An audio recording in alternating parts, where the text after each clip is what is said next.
Hi, welcome to another Eduro Learning YouTube Live broadcast. I'm Kim, and I'm here at Learning 2 with two of my favorite people. Woohoo! Hi, I'm Clint. Hi, I'm Ben. And we're here to talk about the essentials for one-to-one success in your school. What do you need to have in place to build a successful one-to-one program? And all three of us have experience in a number of schools going one-to-one, so we have a lot of different things that we can kind of draw from. Who wants to start? Go ahead, Clint. All right, Clint. I was talking to Kim earlier today, and I think probably the single most important thing for me, idea of student agency. I think students need to find a way to give students ownership of that program. That doesn't mean they get to run the program, but they need to feel like they're really involved, that they get to make some choices, that they have ownership over the machines and what they're doing with the machines, so that they're not just seeing it as a school device to do schoolwork. They're seeing it as a device, and it's a learning device that they can use all the time. Sometimes they'll be in school, sometimes they won't be in school. I think you hit on such a really good point of that feeling ownership over our learning, not only the actual learning that's happening in the classroom, but the learning that I can do on my device. And it's something that at schools start out, they're really nervous that kids are going to like install something bad or something bad is going to happen to the device. But really, if they have the ownership over their device, they will make good choices. And you need to build that into your program. How do you teach students to make good choices? And you can only do that if students are empowered with their own device. And I think that idea of empowerment and maybe the agreements that you have with students about the purpose of the device and making sure that they understand the purpose, and that, accepting that there are going to be mistakes made, and those are learning opportunities for those students, and to treat them as learning opportunities, unless it's something that's really egregious, obviously. But, we all make mistakes. We all learn from those mistakes. And this is an opportunity to give those students a safety net to make those mistakes in a safe environment, where they can learn from it, where they can get support, so that years down the road, when they're on their own, university, adulthood, they've had an opportunity and they've had that guidance. And I think that kind of connects with another idea that's really important to me. You're talking about student agency and student empowerment. I think parents being involved in the process is really important as well. Yeah, actually from before even, because I think a lot of the anxieties that teachers have, parents, it's like up, 10 times higher. Mm-hmm. So I think pre-loading a lot of the, or engaging with your parent community well ahead of time to sort of address these issues rather than when they pop up where it becomes a problem. To sort of give them the tools, because parents approach it as, they just want to do their job the best they can. And this is sort of new for a lot of people. So you got to give them the tools to do the job well. They articulate why we're doing this, but also how we're going to help them do what they need to do as parents in this, when the kids have these technology. And I think we often start as schools and teachers and individuals within the organization being worried about how the tools are going to work, like the technology piece of it, the wireless access, the whether or not they'll be able to do their software updates or whatever, all those like hardware related things. But actually this parent engagement piece and this piece of helping parents understand how to support their child with their learning, and the piece of empowering students is so much more important than whether or not the technology we have available today, it's going to work just fine. Don't worry about that part. Worry about the people part. I mean, more and more the one-to-one initiatives aren't technology initiatives, they're community initiatives. Yes. Right? And I think something that worked well for us when we were at Yokohama National School, was giving parents a framework and saying, these are the things that we do at school. And if you don't have an idea of how to do that at home, just parallel the structures that we have to start with. So we're saying we are giving you parents support to think about how you can think about it. And one of the things that we've just done at my current school in Beijing was with our grade 6s, we had them almost start writing the agreements, their family agreements. And actually we had it as a negotiation, like, what is it that you want? What is it you think your parents are going to want? And think about what's like a common middle ground, so that they went into that conversation with their parents empowered and ready to have that conversation. And we really took it as an opportunity. And I think a lot of our families took it as an opportunity to really have that conversation about their concerns, about their expectations. So once that is laid out, then the focus really can be on the tool and on the learning. And you're not always worried about, oh, what's Johnny doing up? Should he have his computer in his room? What time did we have those conversations? And we have maybe some logical consequences based on that. And I think that takes a lot of stress out of the community so that the focus can be on the learning. Yeah. And I think too, there's the teacher, because we're asking them to change what they do and how they do it. Mm-hmm. And so we have to put the supports in place there as well. Yep.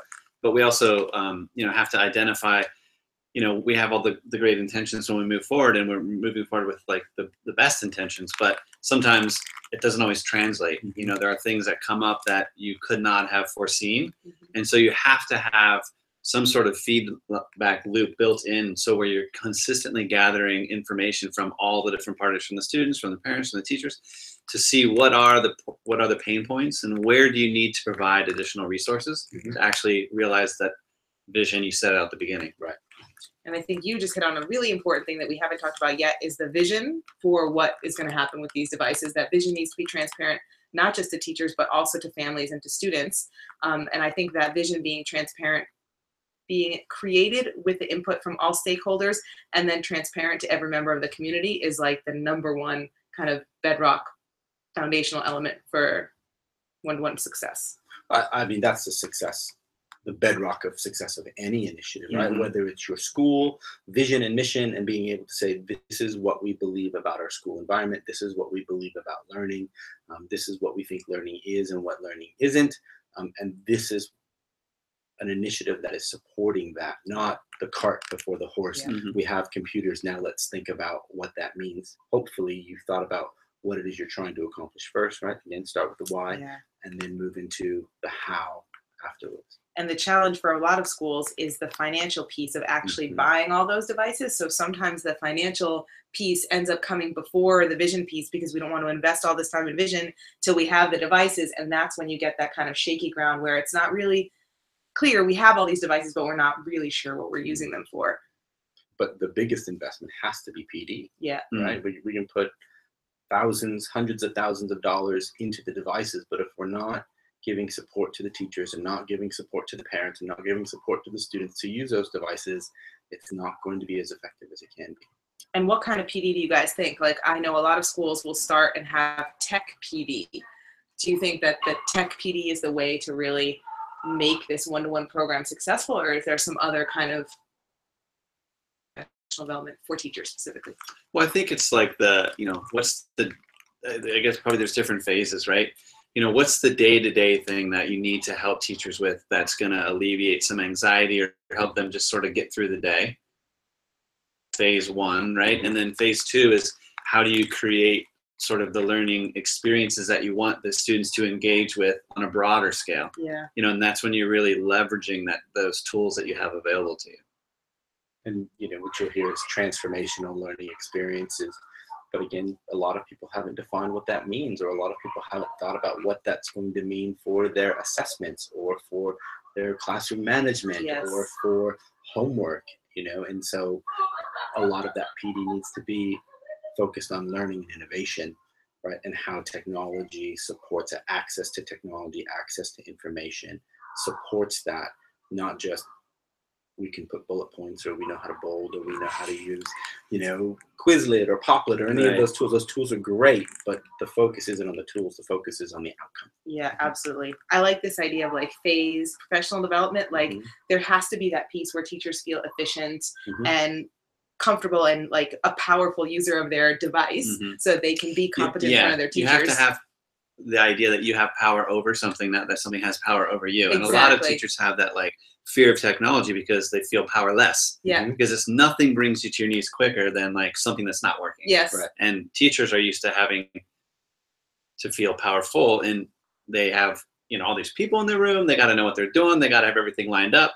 And then like nothing brings you to your knees quicker, right? Yeah. So I think that's really important. So there's that first piece of the technology skills, which can probably even happen before your one-to-one. And then when you're one-to-one, or as you're transitioning to that one-to-one phase, that's when you get into this transformational learning and understanding what that looks like. And that can continue to grow over time. Like, to me, that's something that never stops. We're always learning new technology skills, but even more than that, we're always learning how to empower our students to be innovative, creative, authentic thinkers who share with a wide audience. And hopefully we're constantly refining what that means and what that looks like. Just because it worked for me 3 years ago, yes, doesn't mean it's necessarily appropriate and the access and the level of skill and interest that my students have this year.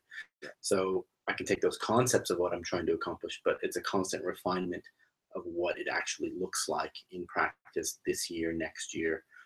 And so, you're never finished, unfortunately, and that's scary for a lot of people.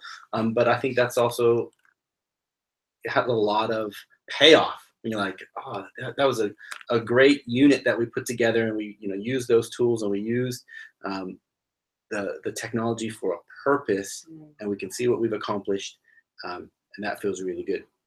Yep. So that was 3 of our really critical elements for building a successful one-to-one program. And we have 4 more in this week's freebie. We've got 7 essentials to one-to-one success. So please check that out. Thank you for joining us for another Eduro Learning YouTube Live. Bye.